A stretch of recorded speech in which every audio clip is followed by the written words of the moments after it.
The energy is coming in so very high now. It is very chaotic for our old selves as our new selves begin to land in our physical bodies. It is becoming painfully clear when any experience around us is not clear, clean, conscious, or healthy. We can see this in ourselves, in others, and in our world. We are entering an incredibly deep dive into all aspects of ourselves that must be learned from, let go of, released, or returned to sender. And then comes the forgiveness and hopefully the great forgetting. A subject for another time. As the Apostle Paul said, I die daily. I think what he was speaking about was his dying to his old self and being reborn every single day. I can't even imagine going through this entire process every single day. But we have become more aware of this process for at least the last couple years. This is a process that began in a very underwhelming, and for many in a disappointing, way, at the end of the year 2012. I feel like the gravity of the new Earth cycle has begun to embody us now. We're starting to put our feet down in this new time. We still can't see our feet on the ground underneath us because we are so very pregnant with all the possibility, but I can feel us starting to land. Aboriginals say that our dream world is the real world and the awake world is the illusion. I feel we are starting to experience this. In recent days many feel like we are walking through life like a ghost, like sleepwalking, dream walking, and we don't feel like ourselves anymore. We feel like the empty chalice awaiting for something that is worthy enough to put back in our purified sacred vessels. And this is a process that cannot be rushed. So I expect we will all try to force it from time to time, only to be put back in the void waiting for just the right unique frequency. For some odd reason, even though we feel like we are walking through a dreamy void where we can barely hang on to time and space, many are not feeling worried about what comes next, or even our tomorrows. We are feeling oddly neutral and at peace, even though everything around us seems to be falling apart and crumbling. There still can be great suffering, along with many regrets, but it doesn't impact us in the same way as before. Something at our core has changed.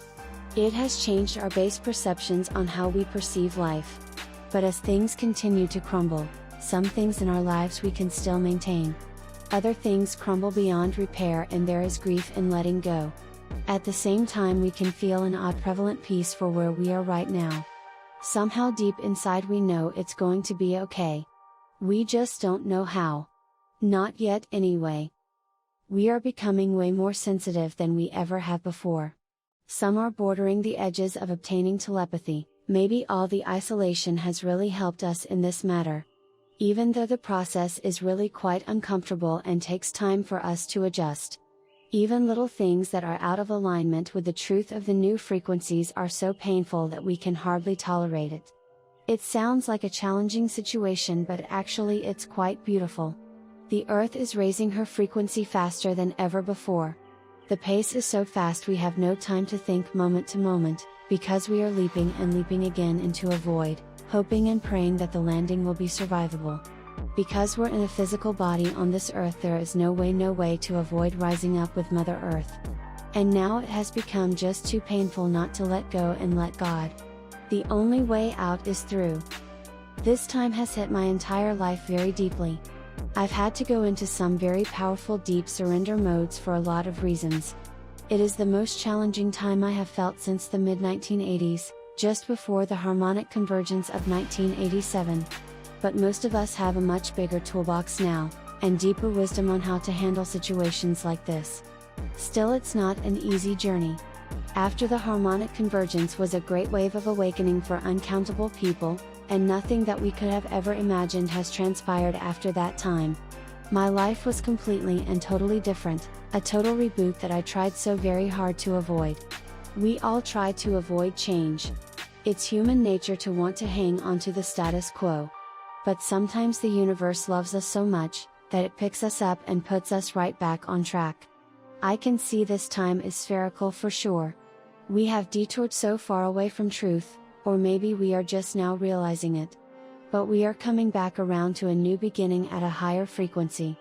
I don't think we're going to be allowed to detour much further away from our course. These days, I am just allowing and being present to what transpires next. For people who have been able to see, like oracles, clairvoyance, sensitives, etc. This time has been incredibly tough because we're used to seeing out in front of us like a blazing headlight into the future. Right now we can only see glimpses. The glimpses I see feel really incredible, but they're only there for a fraction of a second and not long enough to hold on to, or able to grasp so we can look deeper. It's like watching the movie of our lives on fast forward. We might feel deeply tired in ways we haven't felt in a very long time. Our bodies are deeply changing to assimilate the new energies. There is no coming back from this. The changes are not reversible. And where you are at in this moment is certainly not the destination. Deep rest is badly needed, yet it might not come easily to us. Deep down, I know it's all good, and I'm not sugarcoating this. People that know me know I don't do that. I really balk at people sugarcoating reality for the sake of being positive and spiritually correct. When we avoid our challenges, our wounds, our pain, those issues become like a little child who feels even more ignored and unloved, and they only get more insistent that you pay attention. Sugarcoating a form of avoidance. And right now avoidance is almost like poison to us. Love seems to be the forefront of what is coming ahead of us. But we can only get little glimpses. All I know is love is going to be the answer. We always say this. We all know this. But now it's becoming increasingly apparent that it is a powerful force to be reckoned with. It's not the sweet sugary coated love that we romanticize about. Love will shred anything that's anything but fear, judgment, control, anger, ego, lies, greed, manipulation, etc. Even running from facing our shadows and our deepest wounds in our past, isn't going to work anymore. People are literally quaking in their skin as all the miscreations from our past are being shaken out of us. We have gone out to the outer reaches of so many programs, ideas, thoughts and perspectives. It's all circling back around, back to a great cosmic center. We all have felt so separated at this time, and now I can see it was only a giant spherical timeline where we will all come back together as one, and realize how ridiculous we all have been. We have been passing judgments on each other for the most ridiculous petty reasons. Cutting ties with people that are a like-minded family over one or two simple differences. And yet it's still important to maintain boundaries to experiences that have just become too toxic to move forward. This is what awakening is all about. It's not something we learn when we read in a book, or go to a workshop, or watch a video. Awakening comes from deep and oftentimes gut-wrenching awareness of painful life experiences. The type of life experience that makes us cry to God for mercy. And when you discover the relief isn't coming because we are God, we have a choice. We can give up, or stand up and get stronger. And I know a lot of you out there are getting so much stronger. But you might not feel this right now. But you are.